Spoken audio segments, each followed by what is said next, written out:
กับสบายดีพ่อแม่พี่น้องสบายดีทุกท่านสบายดียามเสาร์ฝนตกดีอีหลีพี่น้องเอ้ยโคตรตกอยู่บนคืน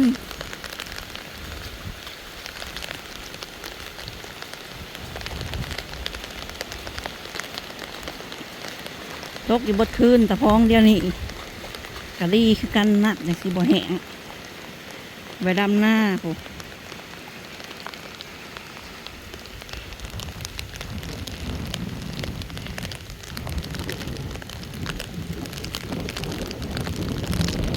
อยากขึ้นเดือน9 เดือน10นี่แม่คนตกนะตกลิ้นลมหนาวอีกเจ้าเอ้ยงานเดือน9 เดือน10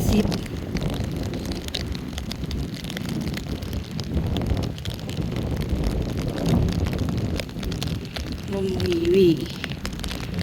โวย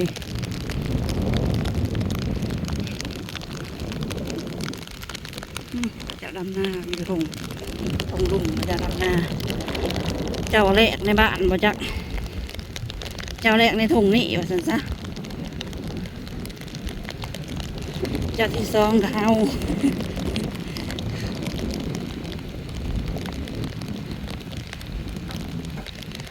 เมื่อวันที่4ปลากกแหกว่ากะอีสัญญาแล้ว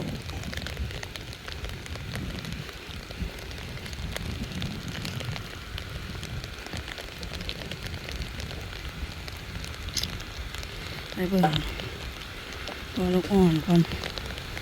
เฮ็ดยัง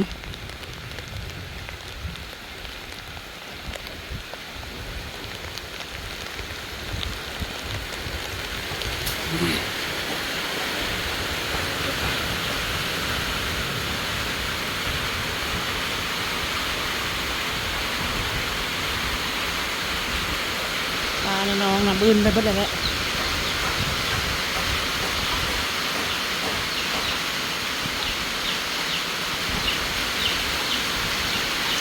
มุมนี่โอ้ยวิ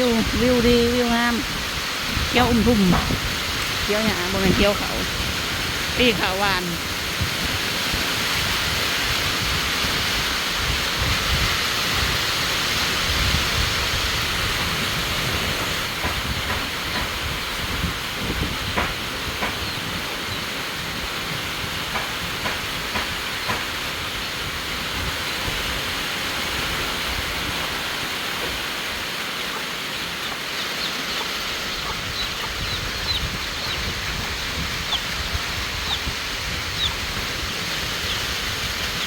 โอ้ยเฮือนรถไทยตะคน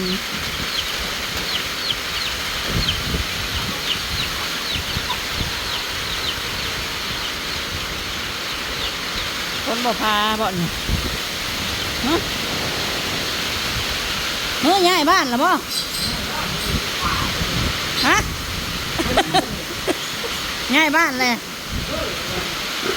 เป็นอะไรเอ้ยพ้นขาดยังไงรอดมากเลยครับก็ชื่อง่ายคอกไส้มาอยู่เนื้อพี่น้องพ้นสาดเพิ่นบ้านไม่เลยเอาไว้ตีกันเลยไปเยอะเลยเนาะมันจะบอกไปข้างนะบ่เฮ้ยไปจะมายังตันเลยก่อนมึงมันจะไปหาอีกกี่เดือนดิมันตัดคอเลยก็เลยบริละคอออกซ้ำบริละถ้าข้างล่างมันก็จะเอาเก่ามาได้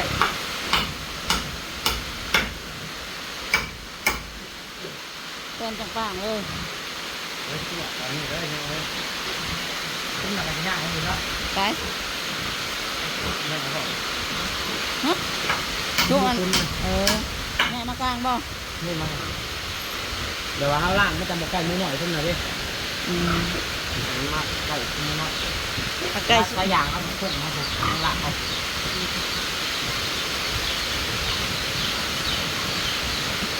นี่น้องเอ้ยไปเด้อไหนเด้ออัดข้อเด้อ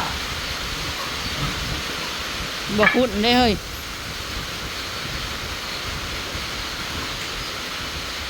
งานบ่ถ่วมก็คนละบ่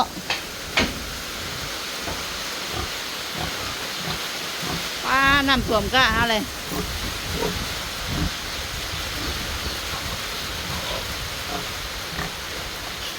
ตกอีบดคืนปานเดือน9เดือน10อโลดบ่ว่าเด้อเดือน8ต่อเดือน9สิแหละ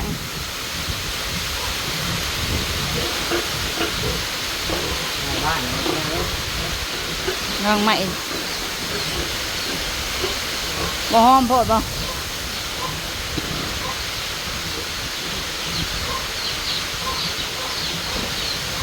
หนาวเลยเนาะ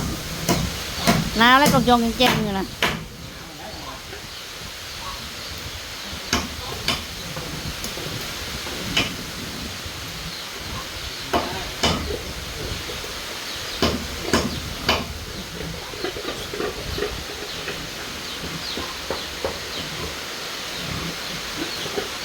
เจ้าเอามาเท่าไหร่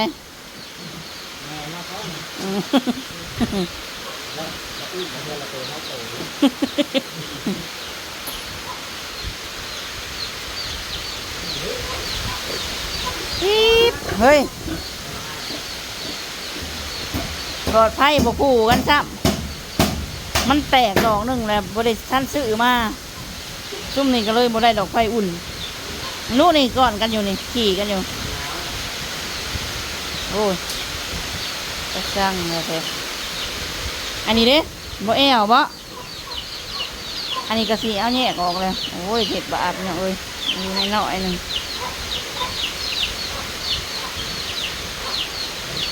เสียออกแต่แม่เลยเอาอยู่น้ำแม่กับบ่มีนมบ่มีซื้อนมมาให้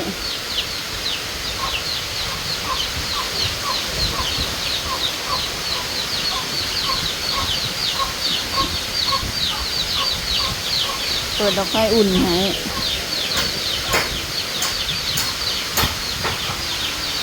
เปิดไปขีดอีก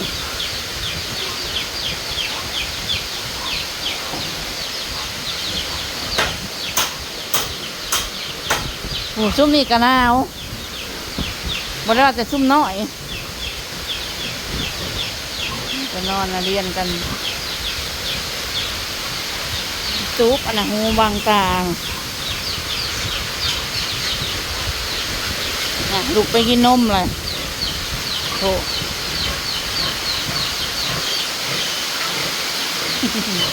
แล้วก็สร้างซุ่มนี่นะพี่น้องเอ้ยได้กินนมดีเลยคุรูเกิน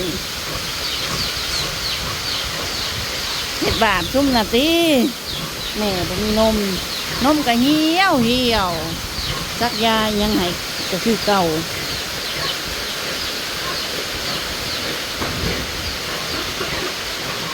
อันนี้ก็หมูกินแล้วก็อยากลูกแล้วนี่ก็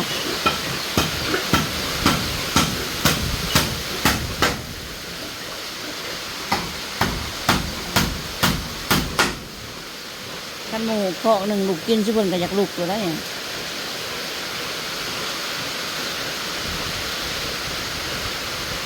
จะยางมัดมันไม่อยู่ มันคือสั่นแท้สั่น ใช่ไหมเดี๋ยวยาวแล้วมันจะตีบมันเลยตามแล้ว คนตกดีเกินดูจะปูละจะไปกินอะไรเลยแล้วจะเอายาเนาะมัดเอานิ้วแล้วได้หะนิ้วแล้วได้หะแม่กำลังหาบ่อนนอนมันก็แม่ก็เพื่อสินอนได้เนาะมันก็นั่งกระโตโอ้ยเต็งลูกเลยเนาะโอ้เพื่อมันสินอนลงได้นะ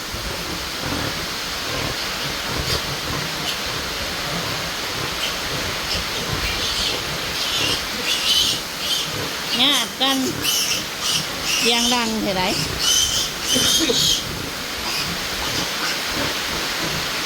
ขยันข้าบุญลูก10 กว่าโตแล้วจะมีหม่องกินชุบเบิ้ลผู้เก่าโตยังญาติกันตีกันกินเลยกระดาษเก้าโตได้เลยเราเลยยังตรงนี้บอลจะกินนมเลยอ่ะซ่อนกันขนาดบอลเยอะที่พ่อกันเจ้าหัวได้ที่ที่มาที่งกโอ้โหแพงแล้วจะไปกินอะไรแหละ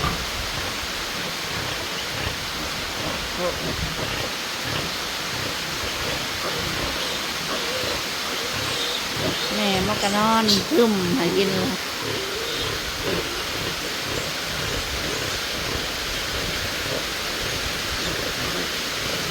คนตกลิ้นแบบนี้โอ้ยบรรยากาศเนาะแกงหน่อไม้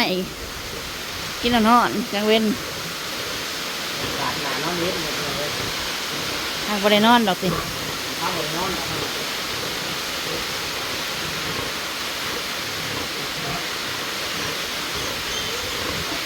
ทางก็ได้2 คืนบ่ค่อยหวานปุ้ยนะ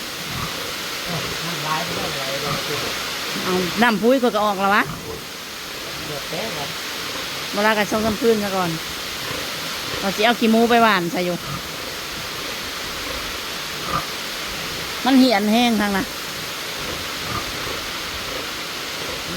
พี่หน้าผ้าใหม่สิตกตานี่เด้อตาลุ่มนี่ เดี๋ยวจะเดือดแป๊ะเลย ตั้งกระตกทั้งนี้เฮ้ยตกลุ่มทั้งนี้ เงียบลง เอาห้องบอกให้ห้องลูกสิเมื่อน่ะแล้วตกอยู่หลุมของหมูน่ะป้าตัวสวมพันหน้าตกกำลังก่อนนะ มันงามนะ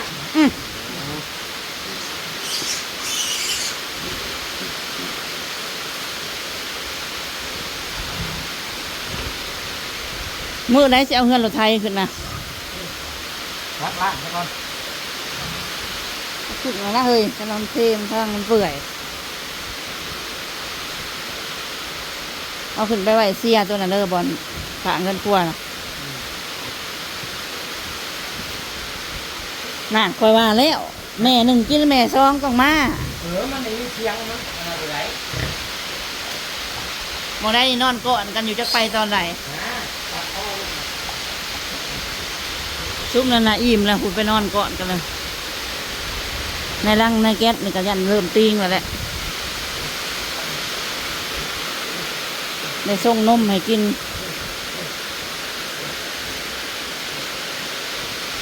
จ้าคือเรื่อง คือนี่นะ นอนรักคัน เอาลูกกินนม แต่เก่ายังว่ามันลูกกินลำแม่กันแม่มีเนาะ ขนมแม่นี่นะลูกกินเอง อันนี้ลูกมาส่งให้ เขาที่แต่เมื่อเรามาซองคนมาค้างเสียงแค่นั้นแหละอันนี้เพราะว่าส่ง กำลังเสียนเริ่มสบายปะเนี้ก็ยุ่งยากอีกเลย นี่ลูกน้อยก็เพิ่ม บอกว่าไม้สบายมันลูกกินนมแม่เองนะ ได้ไปได้ให้ก้อนนมส่งอะไรอีก ปลาเจ้าทำสิขึ้นมันเป็นแผ่นปลาทำมันสิไหลล้างกันขึ้นทั่วท่งแล้วแหละโอเคพี่น้องมาหอดนี่ก็สิได้อำลาพระจ่ายเลยขอบคุณทุกคอมเมนต์นี่เอาขอบคุณถูกกำลังแรงใจจ้าพอกันกินอาเดินหนักเลยเขากับโอ้ยคนตกกระดกกระดิอะไรมือกับหายนี่